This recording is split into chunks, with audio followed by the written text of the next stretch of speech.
SuperTalk Mississippi media production. If you're feeling anxious about your investments with all the economic volatility and chaos in Washington, tune in to SuperTalk Jackson on Wednesdays from 9 to 10 a.m. and Sundays from 8:30 to 9:30 a.m. for Element Wealth Radio with Jeremy Nelson. Learn more at myelementwealth.com. Oh, yeah. Good morning, Mississippi. Everything gonna be all right this morning. Mornings with Richard Cross. Oh, yeah. Here on SuperTalk Mississippi. Woo!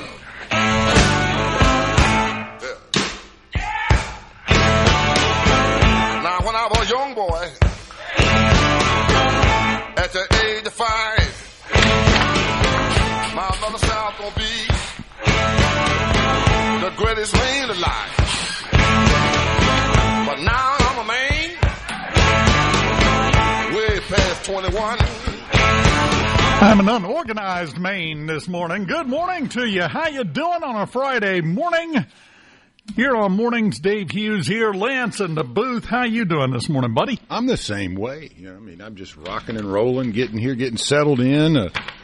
I got to sitting around reading a little bit too much this morning, and you know how it is. You can, that's why they have a gas pedal on your car so you can adjust. And this morning, I was leaving a trail, I think. Yeah, I don't need the gas pedal. I need to find the brake. That's what I need. Well, how are you doing, buddy? Nice to hear from you and see you. Doing good. It's Friday. It's so funny you talk about reading too much. And I know people are aware of this, but at the same time, I fell asleep last night with my phone on my face because I was still reading and researching and doing stuff. Woke up this morning, before I got out of bed, picked my phone back up and went back to what I was reading right before I passed out. Then I got here and I finished reading. Well, I'm still going, actually. Yeah. I don't think sometimes people understand just how much you are plugged in when you do this kind of job. Well, it's fun. You get to stay on top of things. Sometimes those things aren't very important in the long run. You get to where you're focusing on something that seems to be big, and then eventually it's just a nothing burger. And you spend a lot of time on those topics, and eventually everything kind of comes to the center, right? They say reverts to the mean. And the news cycle that we're in, it's just there's so much there. Yeah, so stupid and so much there. It is the dumbest stuff that I've ever seen in the history of the world as far as what we call news. And then there's real stories embedded in there, and you've got to sift through all the junk. Well, it's so funny. I get tickled at my wife because her sister or one of the kids or somebody will message her, text message, whatever, and say, hey, did you hear about such and such? And her stock reply is, do you remember who I'm married to? Yeah, I know everything at this point. Because, you share stuff that nobody else will ever hear because it winds up being stupid. But you just kind of regurgitate it as you go. In other words, what I'm saying is my wife spares you from hearing me talk about some really dumb stuff. You get to air it out. Yeah. You get to bounce it off somebody first. I don't have that luxury, which that's a wonderful luxury. I know girls I've dated over the years, and then you start having a deep conversation, and they look at you like a cow does a new fence. You must have a wonderful wife, because they look at you like, what are you, really, I'm dating you? Good Lord. Oh, I really do, because not only is that her response, there are plenty of times where she will find something she hasn't heard me regurgitating yet and send it to me and go, did you see this? Look at this. You haven't seen this yet? Over here. What's going on? Throw this on the stack. The stack is unbelievable this morning. So many things to get to. Football winding down. Yeah, goodness gracious. As far as the playoffs go, everything's set. Everybody's excited that's in. There was some crying and upsettedness. Some of those that didn't make it, Notre Dame specifically. You had an extremely crazy firing of the Michigan head coach, Ron Moore. That was one of the weirdest stories. That's still a weird story. Yeah, I mean, and put into an institution so as to protect himself from himself. That was, I guess, when it boils down that you just lost a $13 million job that you were lucky to have to begin with. Yeah, maybe reality hit after the fact, but you just have so much of that. And then obviously the Lane Kiffin saga, and he's allowing our offensive staff to return and coach us underlings for a playoff. That it should be a lot of fun with Tulane. I'm not sure. What do you feel about that? I'm happy that we play in a team that we know, and then if you win, you may play a team that you know, which is Georgia. Not that Georgia's any easier in the playoffs than they were in the regular season. That's what I was going to say. Out of those two, I'll take Tulane every day if I'm going for a win. If you're going for a good game, Georgia is going to be a good game. But, boy, do you get the cold flop sweats when you start thinking about it. They're tough. They are very good. Top to bottom, they're the best team in the country. I've watched the Ohio State-Indiana game. I was impressed with both teams. The quarterback for Indiana truly was, top-notch, and it's really earned a lot of the respect I think that he gets. He's not a guy that just was thrown out there and all the hype on a big team. He is a great reason for a lot of their success offensively. And then Ohio State, just not the typical Ohio State team, not very good in between the trenches. My opinion on that. If you don't command the center of the field, whether offense or defense, and when you go up against a good team and they can, that's difficult. And so an A&M team, if they can get through Miami, I believe they have a really good shot with Ohio State because A&M is very strong in the trenches. They use the middle of the field, and they're that way defensively. So same with Alabama. It's not a typical Alabama team where they are very strong inside.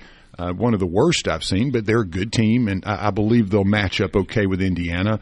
So that that's kind of how I say it. But the Texas Tech, Oregon, James Madison, I haven't really watched Tech much. I know that they're extremely well thought of and have had a great season, but a team I don't know as much about that I probably should, given they're the fourth place team in the league, as far as in the playoffs. But I just don't know much about those guys.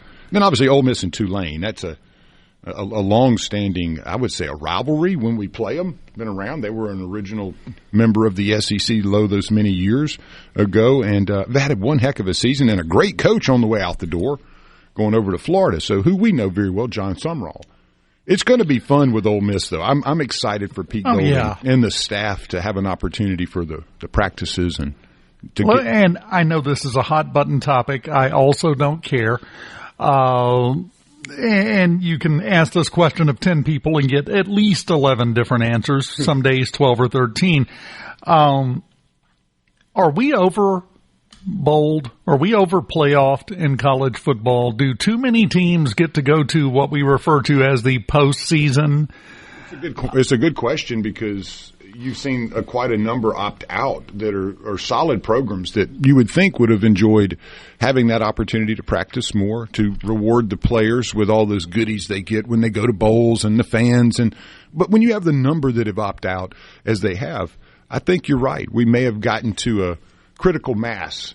I would like to see us get away from the championship games, such as the SEC and those, add maybe another game to the schedule as far as a conference game or two, and still stick with the 12-game schedule. But the extra game and all that, it just seems to be anticlimactic as it used to be the biggest thing. Who won the SEC? Well, they're going, they're going to win the national championship. That's not as important now. You got an Alabama team that lost in it and still in. So I just don't. I wish we would just crown a champ, whoever it was, and and then move on. And so they're going to expand the playoffs more. They will. I don't want to upset Mississippi State people because this is not directed at State. This is not directed at anyone because it has applied to everyone at some point or another. But to me, the first step to getting this a little bit more under control, which will never happen, by the way, because money. We can talk about rewarding the players all we want. This is all about money and always has been. To me, the first rule that should be implemented to get a bowl game, you have to have at least a break-even season. You have to at least go 5-5 or better. Yeah. If you have a losing record, what are you celebrating? I remember the day when Ole Miss was 8-4. I was a kid, and I believe we got into a bowl against Air Force in the Independence Bowl. And 8-4 was an extremely respectable record. I might be dreaming here, but it was not a great bowl. We were, Ole Miss had been to the Liberty and Independence Bowl more than I think any SEC team had until the expansion of the bowls happened. So it was like that's where we went, and you never had those 10 and whatever seasons. So you were relegated to a bowl you knew was a second or third tier bowl. I don't even know what bowls are tiered. I don't know what they are. No. I have no idea what the Orange Bowl means anymore to anyone other than a title.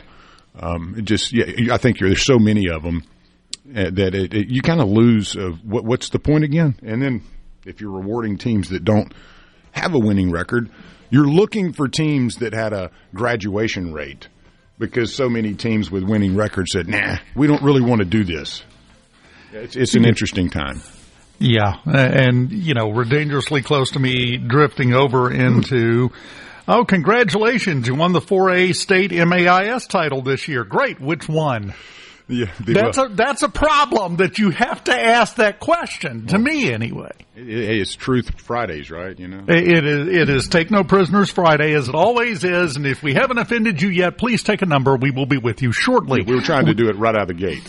Yeah, we continue. I would apologize, but I'm not sorry. We continue on mornings right after this on SuperTalk Mississippi. Keep it here.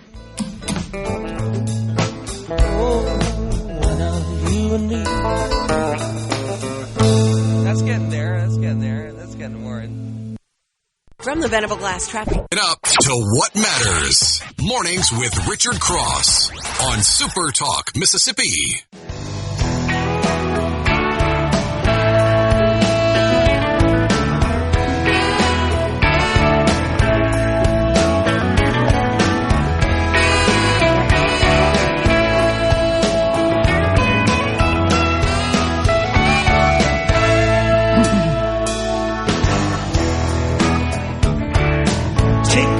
Some of your favorite things, 'cause you're gonna need 'em. Welcome back. SuperTalk Mississippi Mornings, presented by Community Bank, rooted in our community. CommunityBank.net is the place to go if you'd like to find out more information, and trust me, you would like to find out more information. Just received a breaking update that a federal judge in Washington has ruled that President Trump cannot have a nativity display at the White House. Normally I would blast this, but I think this judge, for once, broken clocks right twice a day. I think he has a point. Said it's gross misrepresentation because there are not 3 wise men and a virgin anywhere in Washington. So I think he may have a point. We may have to skip that this year. If that's his baseline for deciding, I think he's right. Yeah, I think it's an excellent point. It's well taken. Like I said, twice a day, even a broken clock is right. Yeah, federal judge actually been right. Yeah, no. That's how you know that entire thing was a joke, by the way. Yeah. It involved a federal judge being correct. So, obviously, it was a joke. Just thought I would stress that to make sure. Got something. Going to get into this next hour. I'm just going to tease it very quickly. Do you know who Gad Saad is? It rings a bell, but I don't get it. He's an author. He puts out some very interesting thought pieces. Very smart guy. He's got a new book that's about to come out. I'm just going to give you the title of the book. We'll talk about it next hour because it's kind of a theme for the show today. We've talked about it before. I usually have some kind of theme that everything ties into. The name of his book is Suicidal Empathy, Dying to Be Kind. Okay. We're suffering from that. Yeah. It seems like a certain group is. Oh, well, it's across the board, I think. Well, we'll talk about that next hour. I just wanted to get you, basically I wanted to get you offended now so we could avoid the rush. Yesterday morning, there was an earthquake in Louisiana. Wow. Did you see that? No, I actually didn't see that. It's over on the western side, over towards the Texas border. Coshada, Louisiana. I am so happy my wife isn't awake. She would immediately be blasting me on text message for my pronunciation of that. I have no doubt. 2.7 They had not major, Yeah. But it's still a quake, though. Louisiana earthquake. Yeah, Louisiana earthquake. Second one in a couple of weeks over there. So what's going on over there, huh? I don't know. I'm sure it's the end times. I can. Cajuns are experimenting with a new form of dynamite, maybe. They put too much seasoning in the crawfish last night. That's what happened. Yeah, I'm seeing where it happened. It was kind of up there on the western, as you go north part of the state, not down in the Swampus area. It looks like the Alexandria River area as it goes northwest, maybe. Yeah. Interesting. Out east of Tyler. So something's happening over there. I made a comment this week, and I got a dirty look. Because there was another earthquake, and at the same time we had the volcano erupting in Hawaii. I said, you do realize Mississippi, one of the few states where technically we could have both of those. Yes, you definitely. You have both with the New Madrid Fault and also the big volcano that sits in Jackson. But it says that Louisiana does not sit on a fault line. No. But it is still an area of low. It says while it does sit on a fault line, which is the one we're on as well, it's a low area of risk. And in 1930 was actually the last earthquake that broke the scale, and that was 4.2. So that's a long time ago, 100 years ago almost. I assume it was just tremors from everybody stomping their feet in frustration because they've got Kiffin now. Well, yeah, that might have been a celebration for Kiffin. I don't know. You never know with that guy. I prefer to cast it in my mind as more frustration and anger. Well, they're going to have plenty of that. Trust me. Good luck. You'll win a lot of games, but there's a lot of stuff to deal with. Over under. How long is he at LSU? 2 years. See, I'm going with 3. I'm giving him a little more credit because he seems to run that pattern of I think we're both in the range. I think Bama job comes up eventually, and then maybe an gone. Or an NFL job that he really would like. He would fit perfectly in Las Vegas. So if that, I mean that sincerely. Think of Lane Kiffin in Las Vegas, man. He would also do well as a football coach. Yeah, he might. He would open about 8 yoga studios, and I mean it'd be. And then probably give away puppies, on the corner, have that little box, people giving away puppies. At best, it would be a goat yoga studio chain. So, yeah, I think a couple of years. But if some better opportunities arise, and LSU is one heck of a job, too. You better win. You better win there because they'll fire you the year after a national championship. So, again, the stakes are high. And he seems to have risen as a coach as the stakes have gotten higher. So I don't think you can really debate his ability to win. But the other side of it is, at what point, it's almost like you were talking about with bowl games. You get to a point where you're like, man, I don't want to deal with this anymore. What's the point? What's the point? Goodness. So I don't know. For crying out loud, I'll be the first one to admit this. I have reached the age where peace, calm, and quiet are becoming more valuable every day to me. Yeah. And I think it's because we're so inundated with nonstop Sturm und Drog all day, every day, 24/7. I just want to go home and sit and stare in the wall for a while. Well, if I was Benny Thompson, I'd probably want to be doing that today after the day he had. There's some, if you talk about the sports, the sport of politics can get rough quick, and that was Ben. And you say that. Let me just break off very quickly here, please. Personally, I want to give some personal advice to Representative Benny Thompson. I think it would help him out, and I just free of charge. I want to give this from my heart. This is what has been laid upon my heart this morning in relation to Representative Benny Thompson. This one piece of advice: stop being stupid. Half the stuff that comes out of your mouth, you're making people sprain their ocular nerves from rolling their eyes so hard. Stop saying stupid stuff. Yeah, the oxygen tanks. You need one to get in all the oxygen from the gasp that you get sometimes. What? Did he really say that? But it's across the board. And again, this isn't picking on the left. It's that the left has gone so far left with the diatribe, the monologue, so to speak, that it's tiring because it seems to be so crazy. and sane. The mindset, as you said, just be sane. Just try to have some semblance of order in what you're doing here. I have said this for a while, and we're getting towards the point where I'm going to tell you the next thing to look out for.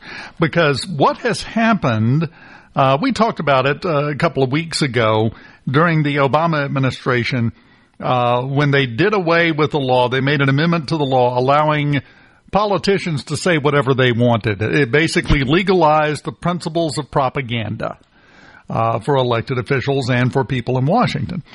The principles of persuasion have been weaponized to a ridiculous extent. It's over the top. Sooner or later, it becomes counterproductive. And here's what I mean. The easiest people to control are the ones that are scared, that are mad. If somebody can get you mad, make you lose your temper. Did Daddy ever teach you if there was a fight, keep you cool? Yeah, and if you get into it, you better win. But that's why the advice was always keep your cool. When you get mad, you lose. Exactly. You make stupid decisions. Same in the investment world, same way. You always have to take the emotion out in everything. Yes. The emotion gets you in trouble. So if you stop and you look at it and you think about it, why is everything from the national media down designed and engineered to keep you mad and aggravated Stirred and up, terrified? Because you're easier to control then. The problem with that is you can hold people into pool as long as you want. Mm-hmm. That big pool of discontent. Sooner or later they quit fighting for one reason or another, and then everybody has lost them. You can get people too wet with this kind of thing, and once it hits that breaking point, and usually, if you go back and look historically, when it does hit that breaking point, it happens all at once. Just in a few days, you go for, this is horrible too. I don't care. Yeah. We are reaching that point. Now, the fun thing to watch for, when we hit that point, and you'll know it, you'll see it play out, when we hit that point, watch the people who don't have any other bullets to load in their gun other than to try to keep you scared, and they keep trying and suddenly it doesn't work. Watch how they flounder, because it's the only tool they have in their toolbox. And I'm sorry, when you're out of nails, your hammer is a lot less useful. Mm-hmm. Just saying. So keep an eye out for that. Well, Lance, you've already got me into psychological principles, and it's just 6:30. All right. Well, I did drop another 45 shell in my apple juice this morning on the turn into the office, so. We've identified the problem. We focused the bullets. issue. Give me back my bullets.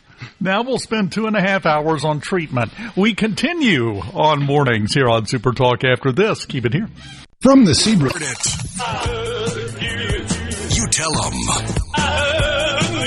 I know you heard it right here. Mornings with Richard Cross on Super Talk, Mississippi.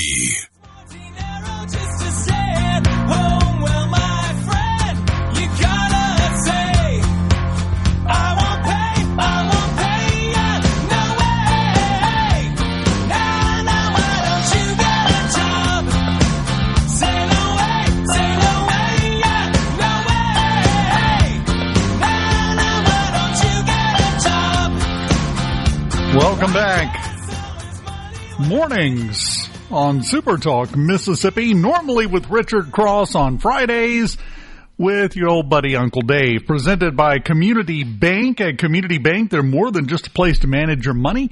They're your neighbors, your partners, and your trusted financial advisors. For decades, they've been rooted in our community, helping families, small businesses, and individuals achieve their dreams. Whether it's opening your first savings account, planning for a brighter future, or growing your business, they're here for you every single step of the way.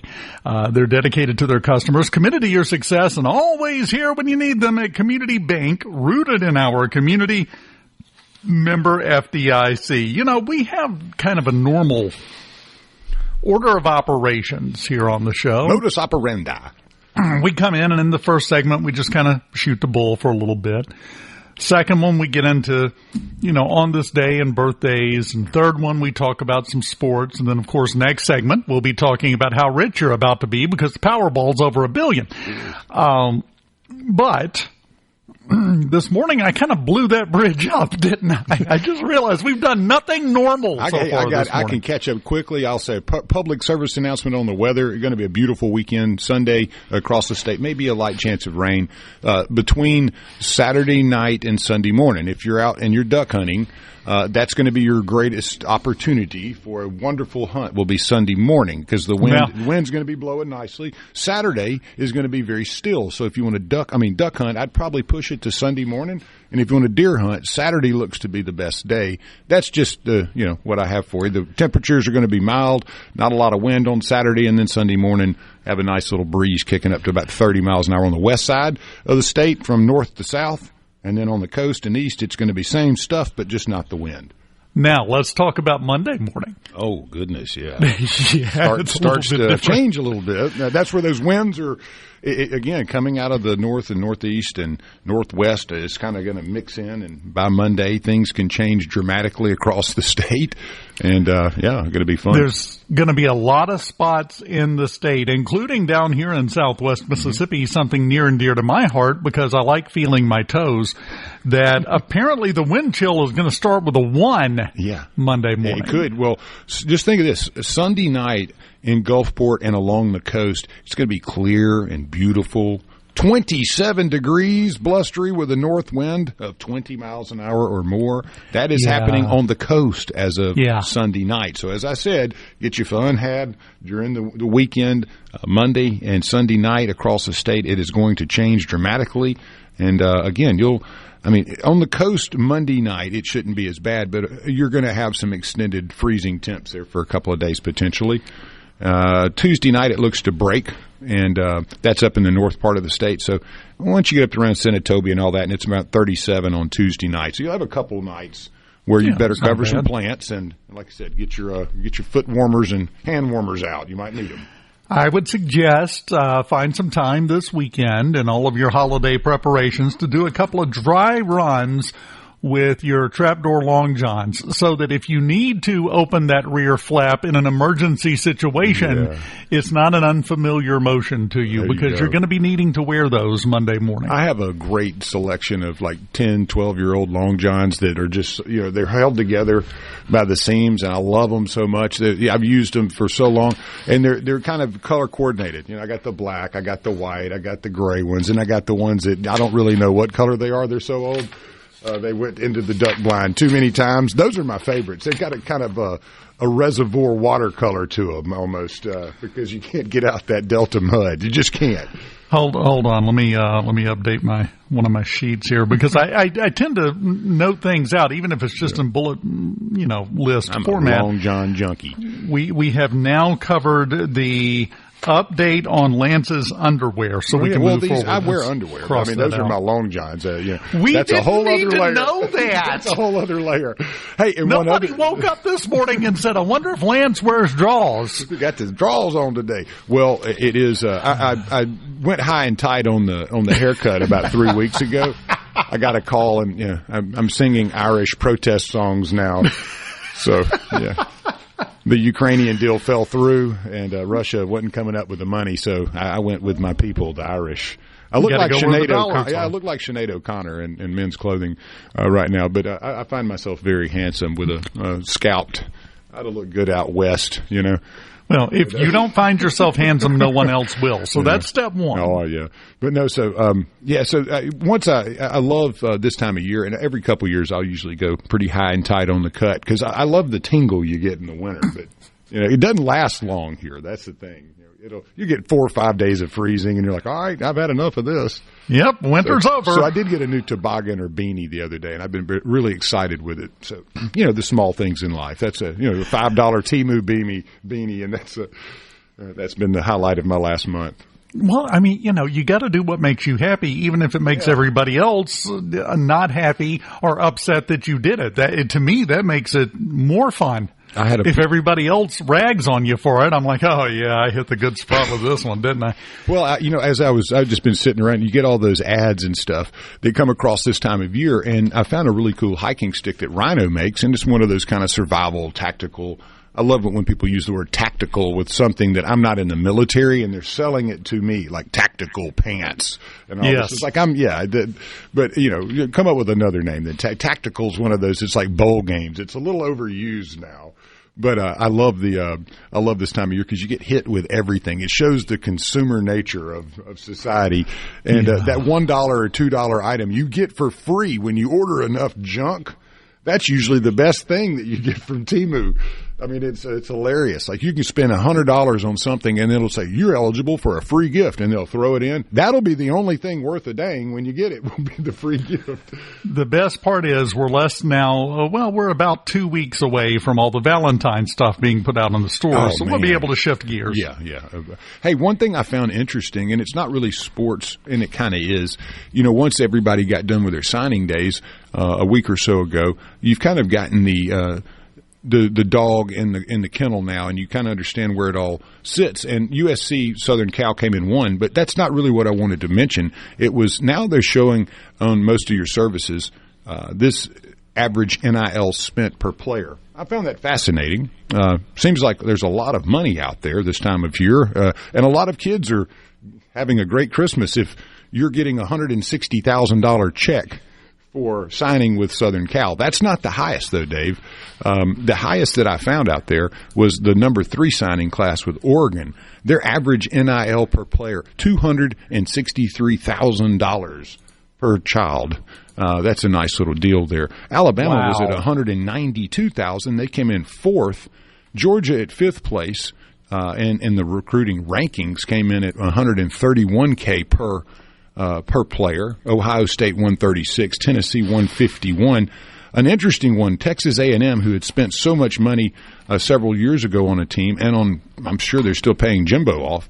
They're in the $85,000 range, which was seemingly fairly low. And then Ole Miss, I wanted to kind of get down there to that. Ole Miss came in at 24th in the rankings, but average NIL deal $65,000. So as you get outside of that top 15, those numbers, Florida is about one of the last. Michigan was 73,000, but they were in the top 12 in recruiting rankings. So it doesn't necessarily 100% correlate to how much money you're throwing at them, but definitely you have the more money you throw at most of them, it seems to stick. So I just found that fascinating. Is we're not necessarily talking sports; it's more like Christmas presents this time of year, and a $260,000 Christmas present for the kicker would be if that's the average paycheck, not a bad deal, huh? How far are we away from NIL deals for high school? I don't know. I mentioned that 2 years ago. I don't understand what would prohibit someone other than, dealing with a minor may be the one big prohibition. So once the parents it's kind of like back in the day when you wanted to own a semi-automatic weapon, you had to open a trust. If you wanted a silencer on it, you had to have a lawyer to handle that basically and create that trust for you. I think something like that eventually may happen because you're going to have to potentially be dealing with a guardian in that case. So I believe that would maybe one of the things that would slow it up, but I don't see the pedal, getting pulled off the floor anytime soon with this stuff. No, and it'll just continue from there because from there, once you get all those details worked out, then we get NIL bonuses for Travel Ball and Dixie Youth. Right. And then before you know it, the preschool team is getting NIL deals, mainly paid in juice boxes, but they'll still get them. I'm just really of the opinion sooner or later we have to pull the handbrake and pull a Duke Boys U-turn in the middle of the dirt road on this. I think it's got to come at some point. First of all, you have to have a time for coaches to look for another job, and I think that would be very well to coincide at some point with, say, NIL or the transfer portal having one. And then NIL, I'm not sure how you solve that. I mean, there's going to be a class action suit if you try to limit the money. But, again, I'm not sure how you fix that or if it's fixable, Well, cat's out of the bag, right? Trust me, we'll make it much worse before it ever improves. Yeah, I have to agree with that. I'm just going by our track record so far as the human race. When we come back, have you already in your mind spent that $1 billion? Well, you might as well start working on it. That's a big question to answer, and you may have to. From the Venable Glass. SuperTalk, Mississippi. You heard it here first. Mornings with Richard Cross. Here comes the blues.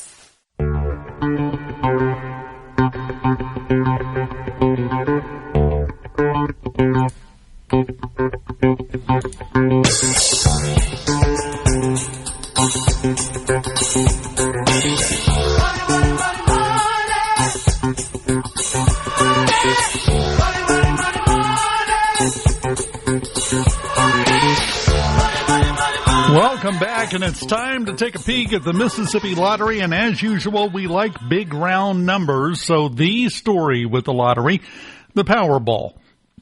Estimated jackpot for tomorrow's drawing, an even $1 billion with a B.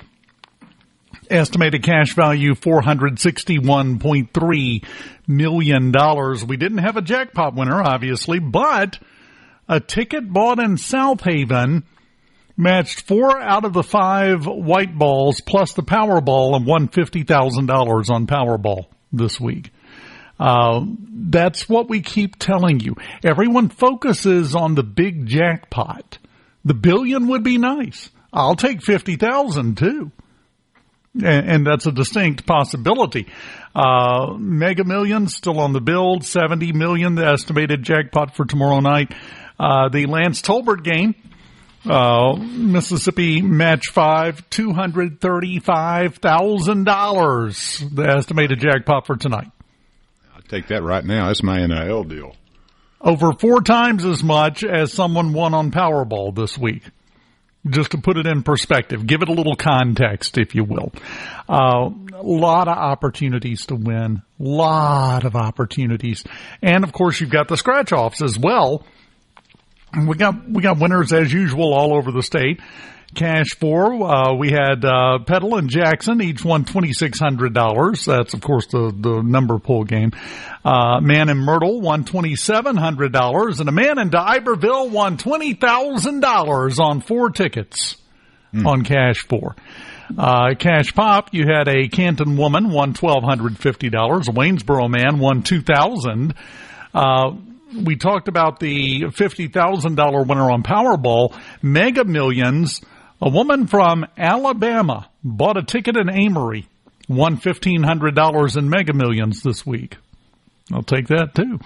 The $10 Red Hot Cash winner scratch off. I love these kind of stories. Man in New Albany stopped at Murphy Oil in New Albany, bought a $10 scratch-off ticket, won $200,000. Man, that's nice. As an investment guy, yeah, you know, you give me $10, I'll give you $200,000 back. That's what's called a good deal. I'm taking it all day long. The 200X Cash Blitz winners, and I have noticed every week we have the rest of the winners kind of, fluctuate here and there. Every week we have multiple winners on that 200X $20 Cash Blitz scratch off. This week, yesterday we had winners from Jackson, Wesson, and Crawford, $1,000 each. They won. And the new game, the $20 full of 5,000 scratch off. Players from Mobile, Alabama, Franklinton, Louisiana, and Guntown. We're spreading it around, apparently. Each won $5,000 on that $20 full of 5,000s winner list. That may be the most well-named game I've seen. Name of the game is full of 5,000s. We had 3 winners this week. They all won 5,000. That's truth in advertising is what that is. Somebody's doing it right over there. Yeah, it's full of 5,000s. But you got to go get your ticket to have a chance. If you don't buy a ticket, you are not winning anything. That's my personal guarantee to you. Hey, I have one thing. You say the Lance Tolbert is match 5. I want to give our listeners just a couple of winners over history so you understand how this thing works and how quickly it turns. and this is just over the last year and a half, roughly. 1.2 million. That was the record breaker back in June of 2025. And then you had, as far back as I'll go here, is February 7th, 2023. That was 905,000 plus. West Point person won that one. And July 20th of 2025, $701,000. You also had February of 25, $539,000. September of 2025, $460,000 winner in Long Beach. And then finally March of 2024, $209,000 winner from Brookhaven. So that's just really in the last 24 months or less. So that match 5, man, it pays out some cabbage, dog. You know what I'd love to see for some set time period, a year, 2 years, whatever. The amount of money won by people on Mississippi Match 5 versus the amount of money won during that same period on Powerball or that's Mega what I'm Millions. saying. It's amazing, and I'm not trying to push anybody to play it, but I watch this thing, and it, every few months it seems to hit, and you can be the lucky one. That's right. As Lance said, we are not pushing anyone to play it. We are not encouraging anyone to play it. Go play it. Yeah, well said, sir. Go play it. Oh, man, Mississippi Lottery just throwing around money like throws at Mardi Gras, and it's not even parade season yet. Coming up, we've got Fox News, Super Talk Mississippi News, and then hour number 2 of mornings here on Super Talk Mississippi. Good morning to you.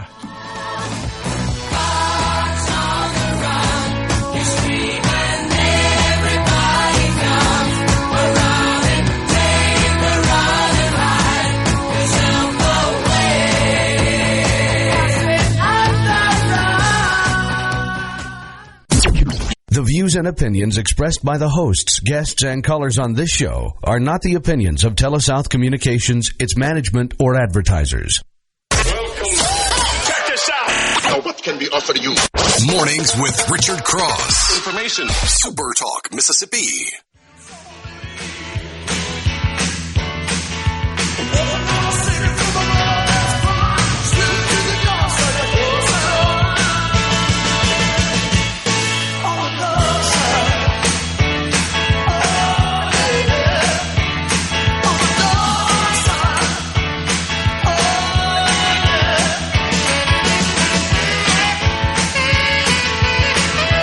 Welcome back.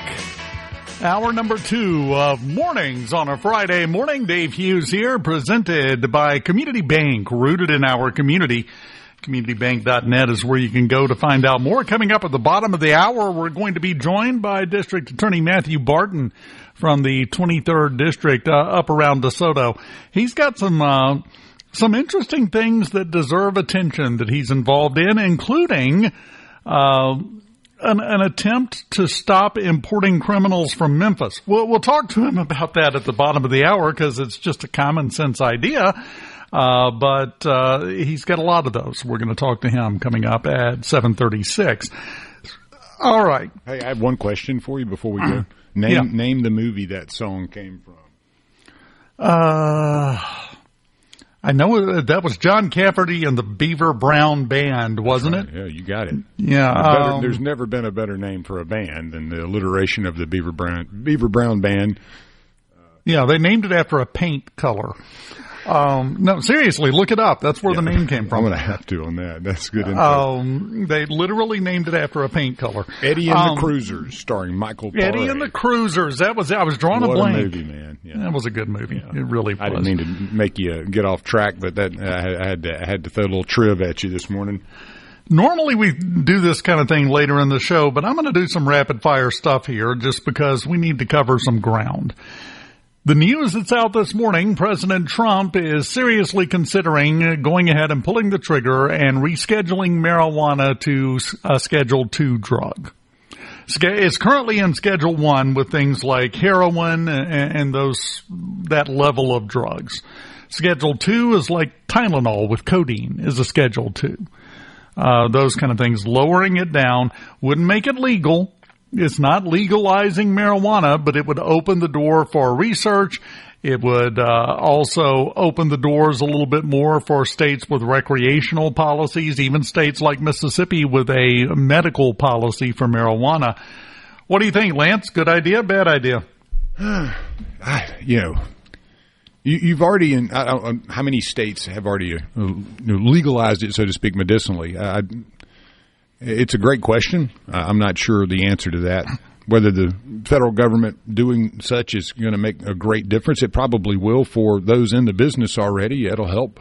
I'm not sure. I'd have to dig in a little deeper and see the ramifications and those things. But, as far as research goes, I have no problem with that. And Ole Miss has been doing a ton of it for 60 years. So there's a wealth of information out there that maybe this opens the door for some of the things that have been discovered over the many years of research to be released. And maybe that will be the big benefit there. We have medical marijuana in Mississippi because there are some proven medical uses and advantages to marijuana usage. If we free it up for more widespread research, what else will we find? Don't know till we go and look. Sure. The other side of that coin, too, is, as we know, anytime something becomes more of a prescription drug, generally costs go up. So, that's something I would like to see and research a little bit, is what is the potential for the cost, the price, so to speak, going into much more of a pharmaceutical grade, and then that price maybe getting on up there into the stratosphere, as we've seen with many drugs. So I'm not sure about that. But, on the face of it, it seems like with so many states have already gone that route, it almost seems natural that the federal government would review that and say, well, let's just decriminalize it, so to speak, to a point where people aren't going to jail for it. President Trump also was asked about, we've had no taxes on tips, things like that. What about no taxes on gambling winnings? He said he'd have to think about it, was his exact comment, but he is thinking about it. Well, when you look that's at an interesting take. Yeah, well, we look at the Powerball. We'll just take one example here, right? If somebody won the Powerball today, they would take home an estimated cash value of $461.3 million off of $1 billion. So, I don't know. Obviously, you're taking more than half. Yeah, but. That's a misconception, I believe, because the billion is if you take the 20 or 30 year annuity payout plan, whereas the lump sum payment is without the annuity, because with the annuity, the lottery gets to invest that money and turn it into more. So then the 431 is going to be taxed. But I see this story all the time when somebody wins an enormous jackpot that's advertised as $1 billion. They only kept 300,000. Taxes are out of control. Well, they're not good, but they didn't get taxed $700 million. Yeah. There is a distinction there. It is more complicated than just straight line, exactly. The IRS is going to require a 24% withholding on anything over $5,000, and that's going to happen immediately. So your total liability, 24% withholding, is an upfront payment, not necessarily your total tax bill. Winning a large jackpot often pushes a person into the top federal income tax bracket, which is 37%, which you must report the entire amount of your winnings on your federal tax return, your 1040 Schedule 1, and you'll owe the difference between what was withheld and your total tax liability. So, yes, it seems a little complicated, not that they're taking too much or too little. It would be easy. It would be interesting to see with any reform in that what that would mean. Oh, come on. They're taking too much. I think everybody would agree with that statement. It doesn't matter what category we're looking at. That's the feeling, and that's the general sentiment. Well, and you don't have state tax on Alaska, California, Florida, Nevada, New Hampshire, South Dakota, Texas, Tennessee, Washington, Wyoming. And Alaska and Nevada do not tax your state lottery winnings. So, again, other layers exist there to know your true tax liability. It's a complicated subject. It is, yeah. And that's why you have to have a CPA. Don't take my advice. I'm not a CPA. Nor a lawyer, so whatever. Aside from the fact that they're taking too much, I'm going to stand by that, expert or no. Oh, if I was the one that won it, they would take too much. Yeah, that would be worse. Yes. If I was the winner. 100% every time. State Auditor Shad White, day before yesterday, I don't know, Richard may have even talked about this yesterday, put a tweet out because, as you know, Cackles McGee is coming to Jackson in January on her book tour, Kamala Harris. Got to promote her book, 107 Brain Cells. And she's coming, and Shad White tweeted out and said, quote, "The only reason a normal person would go see Kamala Harris speak in Jackson in January is if they lost their fantasy football league, and that's the punishment." Maybe she's got maybe she's paying back some of that $1 billion plus that she burned. I don't know.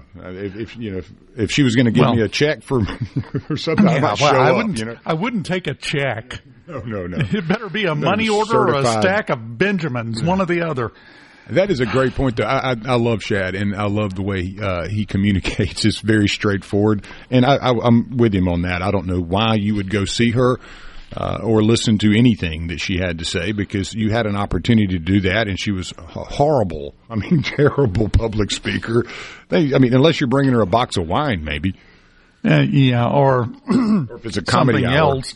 But I was most fascinated by that. I thought it was a good tweet from Shad. Oh, yeah. I enjoyed it. Good troll It was job. nice. I love it. Yeah, it's a great jab. Then I ran across a response where they screenshotted it, and this person replied, and in part said, "This is not high school. If you don't like someone, that's okay, but to try and publicly ridicule a person to get likes and clicks is a bit childish," and then goes on from there. Mm-hmm.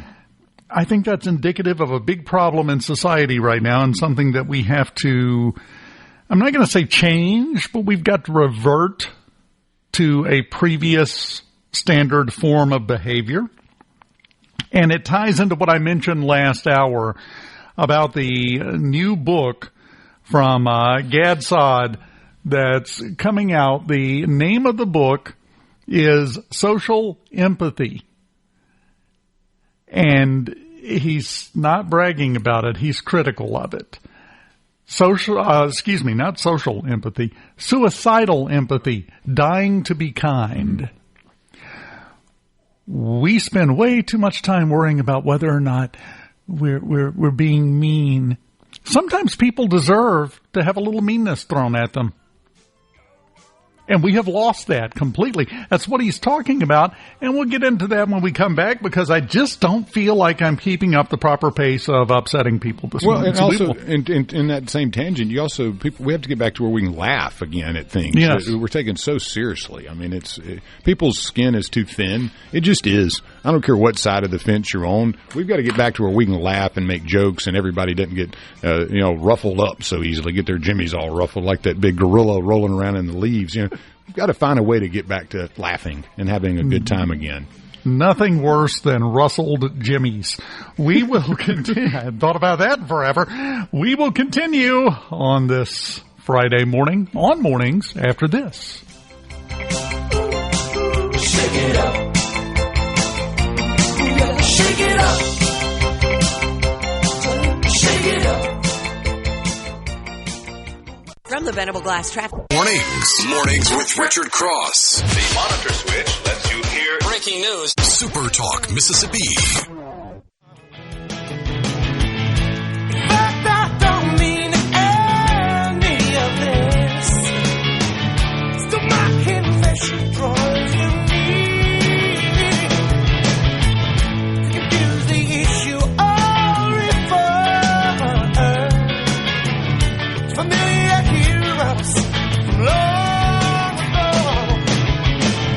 No matter how much we are when they depend refuse to grow. Was that The only man in history to wear a tactical array of harmonicas on his outfit, John Popper. You can fit him on there, too. That's a big old boy. Oh, yeah. There's a lot of John Popper to go around.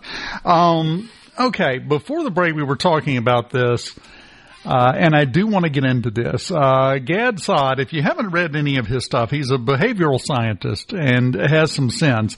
I told you about his new book that's coming out next year, which sounds like so far in the future. That's like 3 weeks from now. Name of the book, Suicidal Empathy, Dying to be Kind. Let me read the description to you, and then we're going to talk about it briefly. What happens when a society elevates victimhood to a virtue and decides that punishment is cruel? You get the disease Dr. Gad Assad calls suicidal empathy, and the West may be terminally infected. The bullet point at the top of that is stop the civilizational suicide. Now, this goes back to the response to Shad White's tweet. This is not high school. If you don't like someone, that's okay, but to try and publicly ridicule a person to get likes and clicks is a bit childish. This attitude has taken hold with a death grip on our society, and it ties very neatly into what you were talking about in the last segment, Lance, that we've lost the ability to joke, to make fun. Because, and I can't remember who said it, a famous quote about humor is, tragedy is when I stub my toe. Comedy is when you walk into an open manhole cover and die. And that's the way it's always been. That's just the way it works. We have to let that go, or we're not going to make it as a society. That's kind of the theory behind Assad's new book. Well, I mean, the second part of that, of the title, How Fake Compassion is Destroying the West. Yes. I think that's something we can all have a conversation about. It's like, how compassionate are you really? I mean, is this for a facade so you can look more compassionate? Because that's part of it. Yeah, because I don't believe in all of the sincerity of this compassion for mankind. I think history suggests that generally people are kind of self-interested. You know, they want what's best for them and their family and this. That's been proven. You know, a guy named Anthony Downs wrote a great book about it. That's how everything's basically built in game theory, which is AI, is truth. You know, how truthful are you? If you input garbage into AI, you're getting garbage back. What happens when you as a human input garbage into your life? What do you think you're going to get back? Garbage. There you go. So garbage in, garbage out. That goes back to the 50s in computing. So that's how I see it. You got to be honest, even if it's painful at times. Well, and you can also be honest and be funny. You can also be honest and poke fun at other people. And all of this comes back to the concept of social value, social capital. Let me explain what I'm talking about. I'm sure you're big into collecting Pokemon cards, Lance, so we're going to go with that. He's not, but we're going to go with that as an example. Yeah. You go and you buy a Pokemon card and or a pack of them, and everybody just kind of goes, boy, you're silly. That's stupid. They make fun of you. And then 10 years later, you sell one of those Pokemon cards for $500,000. All of a sudden, owning Pokemon cards has tangible value. You get something out of holding one of those. And so the perception of it changes. Now, let's change that over to being 100% all the time on the defensive. Being desperately needy in terms of showing suicidal empathy, as he calls it, to everyone, no matter what they've done. They've done the most horrible thing imaginable, committed the most atrocious, heinous crimes in history. But we have to think about their feelings, too. The reason why that caught on and the reason why it has been going for so long is because it built to the point, thanks to the actions of the left, where it has social capital. You get something out of holding those opinions, just like you get $500,000 after holding that rare Pokemon card for a while. And we have to take the value away from it. And what's ironic, you want to know the easiest way to devalue that type of behavior and that type of thought process? Mock it harder. Yeah. Make more fun of it. We have allowed the left to steer us to the point to where everything is serious. I'm super serial, 24/7, 365. No matter how obviously one-sided an issue is, yes, but you have to consider the other side too. No, we don't. Sometimes, I'm sorry, if you took an axe and murdered 12 people, I have no sympathy for you. I'm not going to, and it is a social sickness to even try to claim that you should. I agree. And that's what we have to do.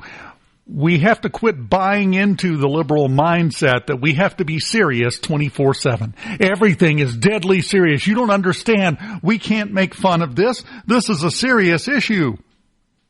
Really? Have you listened to President Trump? Did you ever listen to President Ronald Reagan? It was jokes nonstop with Reagan. Same thing with Trump. He's continuously joking. Why? Because he understands this. He understands people. He understands politics. And you don't win by being super serious and playing the game they demand you play. And that's where we're at. And until we, how do I put it, Lance? Until we either have a surgical procedure or take some very vigorous self-action and pull the sticks out of our behinds, we're never going to beat it. We cannot beat them at their own game. Well, you can't. I mean, let's just use one example here. White guilt. This is being bestowed upon you by white brethren. Oh, you should feel guilty for being white. Yeah. Now, I mean, that's one of those that, look, I know history pretty well, right? I mean, I didn't get off the banana boat yesterday, and to have leaders literally standing up there at a podium, white people on top of it, telling you that you should feel bad for being white, that's one of those that I don't understand. I mean, if you wanted to pick every race, every people, every country, and pick the worst things about them, you could definitely do that.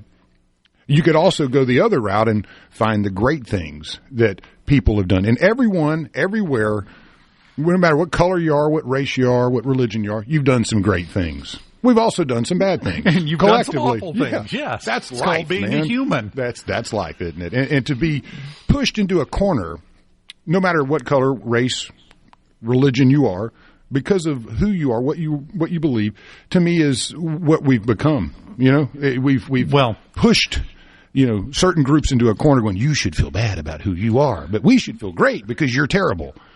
Yeah. Now, the other effect of this that gets very little attention, because everyone focuses on the political fallout from this and the societal fallout from this, the social aspect of it.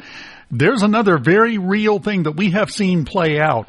It weakens and undermines the justice system in America, because if everyone is deserving of sympathy and empathy, and we must take care to make sure that we give them all possible sympathy and help and understanding that we can, it weakens the concept of justice.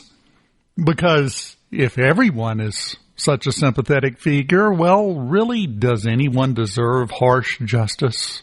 No, of course. And I think that'll be a great, with Mr. Barton coming on next. I mean, North Mississippi dealing with the spillover effect of Memphis. Yeah. And do they deserve to be treated with compassion and with kid gloves? Or do you prosecute? Do you say, no, you're not coming here. We don't want this here. Stay over there. And, I mean, I love it when Matthew comes on, because he tells you how it is. And I love Sheriff Tuggle's the same way.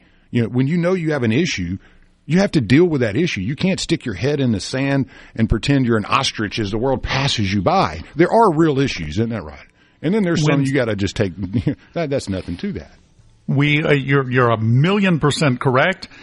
But we have to reclaim the way out of this. Mm-hmm. We have to reclaim the societal will to make fun of stupid things and people doing stupid things without fear of hurting somebody's feelings or appearing cheap. No, sometimes you got to make fun of stupid stuff. I like hurting people's feelings when they deserve it, and I hope somebody tries to hurt mine when I deserve it.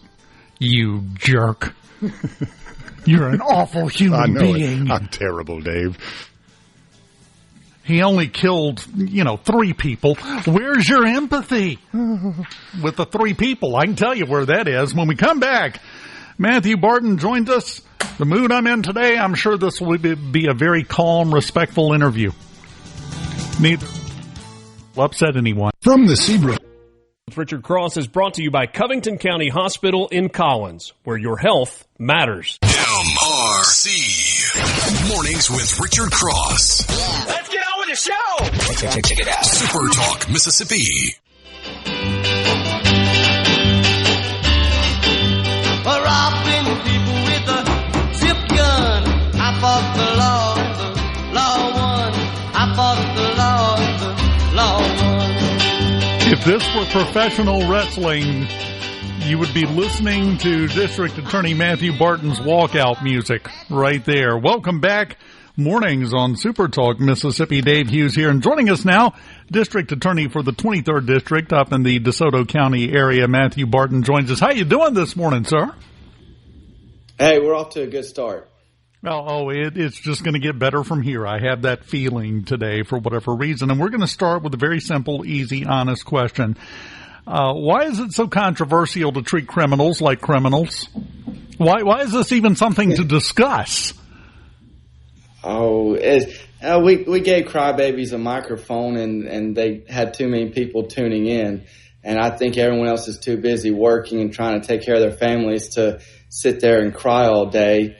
And so we're just doing our job. We don't listen to any of that. I mean, I'm more worried about the harm they do to victims than hurting their feelings or their family's feelings. I tell people all the time, especially the ones coming from Memphis to DeSoto County, hey, if you do this, you're not going to see your mom again. So when mom says don't do it, maybe you should listen because we're changing your address. And we don't have time for your feelings when we have victims. Oh, that's exactly right. And you've got the initiative. You're putting billboards up in DeSoto, aren't you, in your district? Yeah, we are. And it's just a nice visual reminder that this is not going to be their playground. You know, when people wake up in Memphis and see the National Guard, it's a good visual reminder, hey, crime's not a good idea today. And well, we're giving them something else to look at. Well, and it's great, and you're warning them, look, if you're going to do, and I'm just giving my opinion here, if you're going to do stupid stuff, stay there and do it. Don't come here. You're not going to like the result, right? That's exactly right, because the difference is when we put you in jail, we're going to keep you in jail. And that is something I think we've got to get back to just a bit. Now, one thing I wanted to mention, this proposal that's out to make the primary method of execution in the state of Mississippi death by firing squad. I'm going to take it a step further. What do you think about going back to public executions? I mean, why not? I mean, it's a public interest what happens to these people. I mean, the people on death row are the worst of the worst. I mean, if you read about the things they did to people, I think there's a public interest in seeing what happens to them. I mean, hopefully, families will be responsible enough not to bring their little kids to watch, but I don't see why not. Well, and to me, it would serve as a deterrent, just like changes to the death penalty and changes to enforcement and holding these criminals accountable, because from my perspective, it seems like one of our big problems right now when it comes to crime is a lot of people don't consider the deterrent to be deterring enough, obviously, because we have people that if they're going to get sentenced to 2, 3, 5 years in jail, they look at that as a career opportunity in gangs instead of an actual deterrent. And we have to change that, don't we? You're absolutely right. You got it exactly right. What do we do? How do we fix that? Well, for me, the formula is pretty simple. You do bad things, you get time. And so we try to give people as much time as we think we can. Now, obviously, every case is a little different. I'm not saying that there's never a time to give someone an opportunity to make right with certain parameters in place to ensure that they do what they're supposed to, and if they don't, then they get thumped. But if someone does something that's worth the punishment, you just got to give it to them. And you got to put it out there for everybody to see.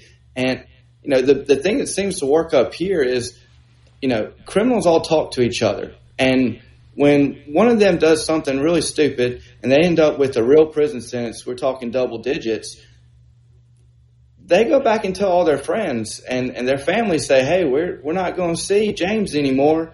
And that's how they learn a little lesson, is they have to see someone get the real deal so that they don't feel like doing the same thing. I do think you made a very, very good distinction there.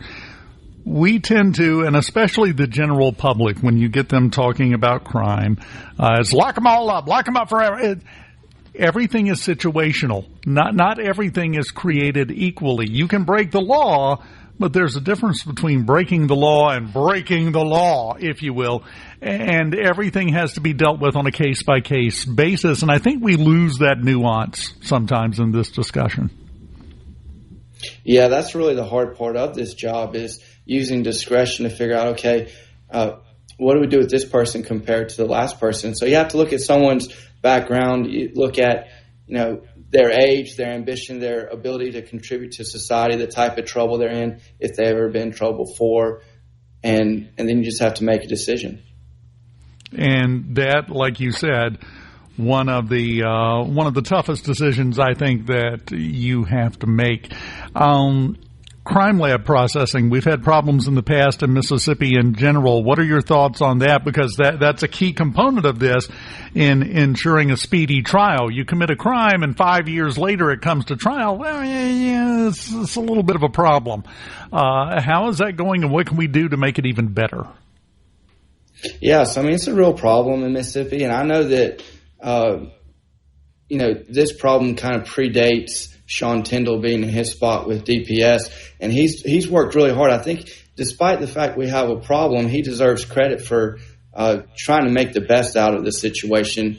In DeSoto County, we have like over 800, almost 900 cases that are backlogged in the crime lab, and they were able to secure some funding to outsource a lot of that and try to get us somewhat caught up. But if you look at our jail in DeSoto County, it houses almost 500 people. Don't get me lying about the exact number, but 127 of them are waiting for crime labs to be indicted for felony crimes. And so I have 127 people that are sitting there anywhere from, 2 months to 9 months or however long it takes to get one back. And so that's why I really wish DeSoto County would get its own metro crime lab, and we should be able to get these done within a matter of a couple of weeks. If we had our own, that makes drug court decisions a lot easier for those that are on the fringe. It makes it a lot cheaper for us to get people out of our county jail, and then they either go to the state system or whatever it's supposed to do. So I think DeSoto County, because of our volume, we certainly need to prioritize having our own crime lab. I think that the county needs to step up and pay for some of that. And I'd like to see the state contribute. And if we had a good setup, we could also offer services to other areas of the state once we're totally consistent in maintaining our own case log. Has anyone run the numbers? Let's deal specifically with DeSoto and it establishing its own crime lab. You talked about getting people out of jail quicker, which reduces the costs. It costs money to keep someone in a cell every day that they're in there. Has anyone run the numbers comparing the savings versus the expense? Because I have a feeling it's going to come closer to balancing out than some might realize. Yeah, it's pretty close. We've run a few different metrics, and I'm not the best mathematician to put a number on the record, but I would say it is pretty close to balancing out, and I think that it's a very doable thing. And really, from a DeSoto County perspective, if we were fully operational with the crime lab and there were surrounding counties that needed something done quicker, or the state crime lab needed help with the backlog, you could take on some of that contract work and it almost pay for itself. Well, and it does serve another purpose, I would think, if you do that, and it goes back to deterrence. If someone gets arrested and it's a year until their trial, that's a little different than someone gets arrested and in 2 or 3 months, well, they're in front of a judge. Deterrence-wise, the attitude in the community, specifically the criminal community, I think that would have a positive impact on it if you can move these things through a little quicker. Yeah, it would have a very positive impact. And then additionally, it makes it a lot easier for me to prosecute because and when we're dealing with drug cases, we're not talking about the most reliable people when I'm trying to call witnesses to the stand.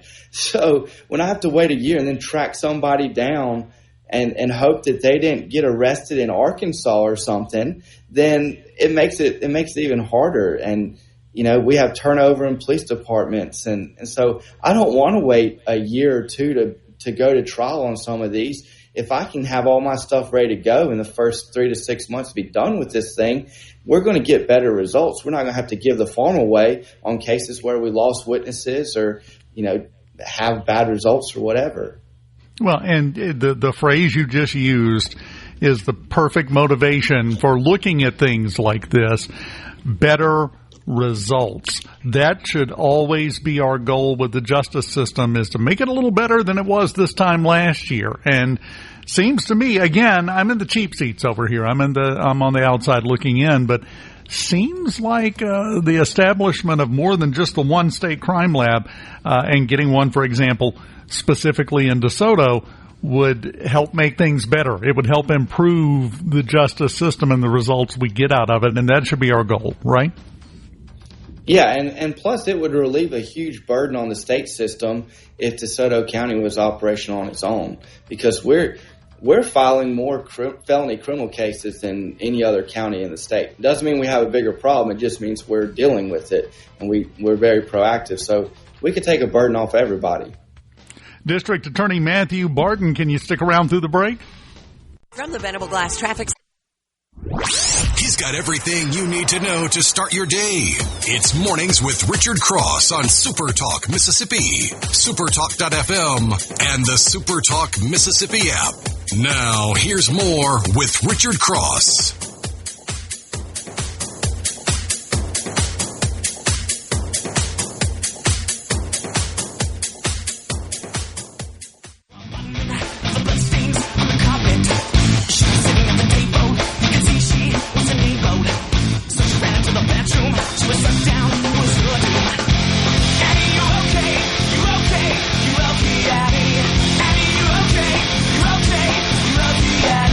Annie is a big fan of District Attorney Matthew Barton. He's on her side. Welcome back. Mornings on Super Talk Mississippi. Lance on fire with the bumpers today. Here is, he sent me, by the way, during the break. I had already seen it, but a picture of the billboards. They read, Memphis criminals, turn back now. Prison awaits you in DeSoto County. Was that your idea, or did somebody else come up with that? It was a collaborative effort in the office. I didn't come up with the exact words. We kind of spitballed a few ideas back and forth, so that's what we ended up with. We got a couple more that will be coming. It's a digital billboard, so we're going to rotate it. We have a couple more you'll want to stay tuned for. I just have a feeling they're going to keep getting better as we move forward. That's my guess. One thing we're just a couple of weeks away now from the next session of the state legislature convening. And there's one thing I know that you're kind of passionate about that seems like such a small, minor thing. And I want you to explain why it would be a big deal to add 1 day to the penalty for sex offenders. Why would that matter to any great extent?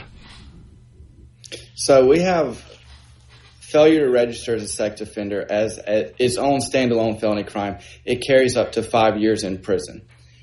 In Mississippi, if someone is on bond for a felony offense and they commit a new felony offense that carries more than 5 years, then they are not eligible for a bond.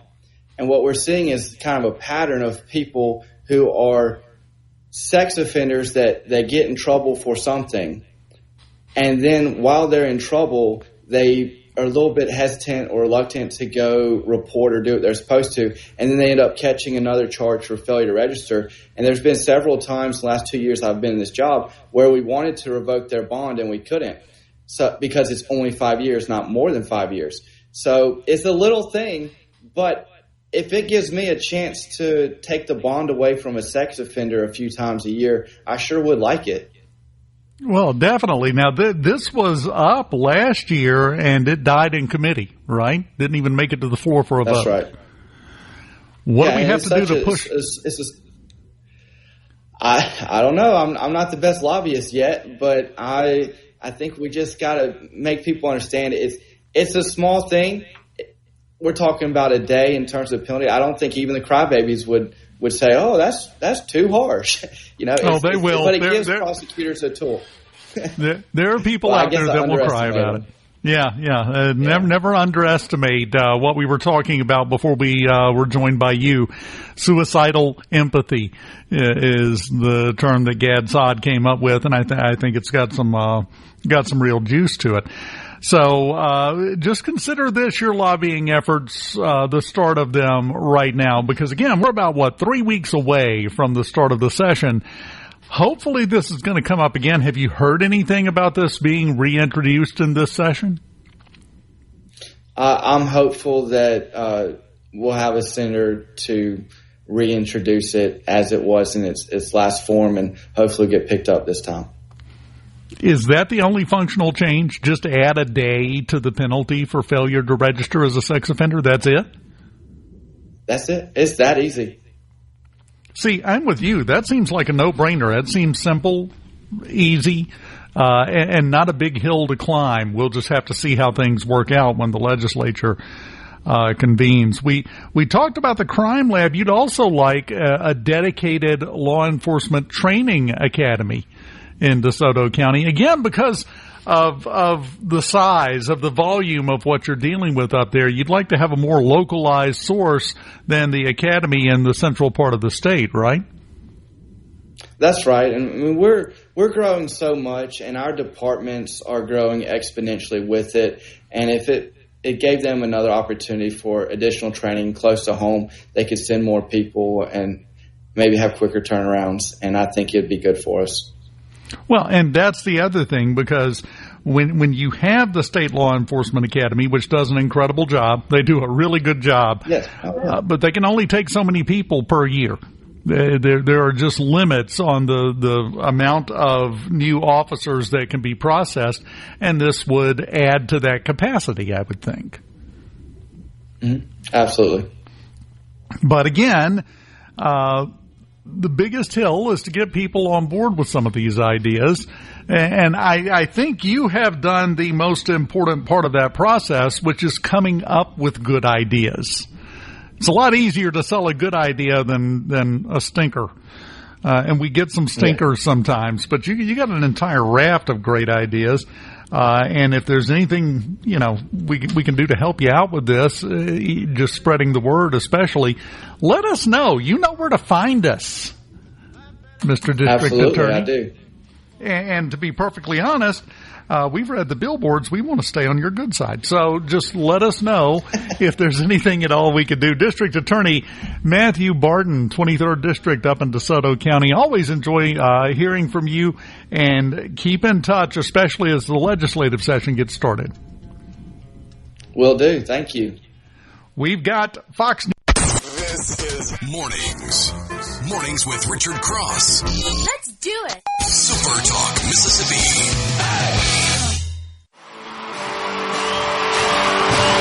What's a frequency cannon? Is your vintage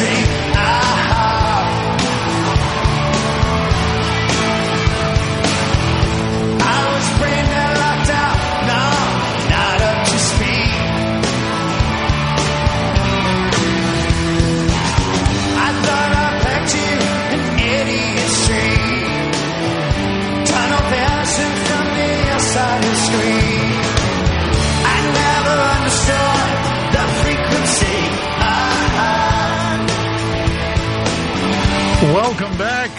Welcome back. Hour number 3 of Mornings on Super Talk, Mississippi.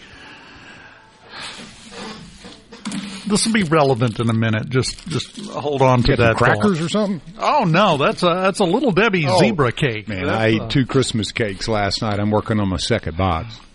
Little Debbie's is both the biggest blessing and most horrendous evil ever visited upon us, because I can go through a box of those things. Oh, easily, and I've substituted Little Debbie for dinner many times. So, not that I recommend it, but well, I'm guilty. I'll put it like this: my wife, who does the grocery shopping, gets 3 boxes of those at a time. Oh yeah, definitely. I have a problem. I freely admit it.